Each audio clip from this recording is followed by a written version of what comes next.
დადიანების სასახლის მიმდებარე ტერიტორია გაიყიდა. ობიექტი ეკონომიკის სამინისტრომ ჯერ კიდევ ერთი თვის წინ გაყიდა, თუმცა ამის შესახებ მუზეუმის თანამშრომლებმა მხოლოდ დღეს ჟურნალისტებისგან შეიტყვეს. გაყიდული თეატრონი დადიანების სასახლის კომპლექსის ნაწილია და ისტორიულ ძეგლთან ნუსხაშია შეტანილი. დადიანების სასახლის ტერიტორიაზე მდებარე თეატრონი გაყიდულია.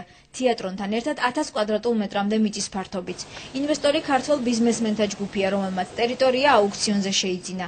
ინფორმაცია დღეს პრეზიდენტის რწმუნებულმა ზაზა გოროზიამ დაადასტურა. ინვესტორთან საუბრობთ, ვინც იყიდა იქ და ემატება რაღაც ტერიტორია, მის უკან ალბათ აშენდება სასტუმროზე, ეს იქნება თლიანობაში გაიგებულ ამას კომპლექსი, იქნება სასახლის სტილის, როგორი სასახლეს ჰქონდა დადიანებს უკრაინაში, კიევში, იქნება იდენტური, ეს იქნება ერთ-ერთი ყველაზე ლამაზი შესანიშნავი ძეგლი. დადიანების სასახლის ნაწილის გაყიდვას უარყოფენ ეკონომიკის სამინისტროში, თუმცა ინფორმაცია სამინისტროს ვებგვერდზეა გამოტანილი. ობიექტი ერთი თვის წინ $105,000 არის გაყიდული. მუზეუმის თანამშრომლებმა კი ამის შესახებ დღეს ჟურნალისტებისგან შეიტყვეს.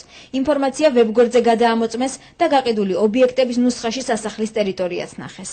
ჩვენზე არაა დამოკიდებული არაფერი და რა მყიდველი ან შეიძლება არც მყიდველი საერთოდ აზრზე არა ვარ, ვინ შეიძლება იყოს. ეს ძალიან ცუდია. ეს მუზეუმის ტერიტორიაა, ვინ რა უნდა გაშენდეს, ვერ გავიგე.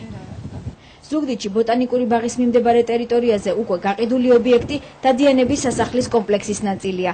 ნაგებობა ისტორიულ ძეგლთან ნუსხაშია შეტანილი.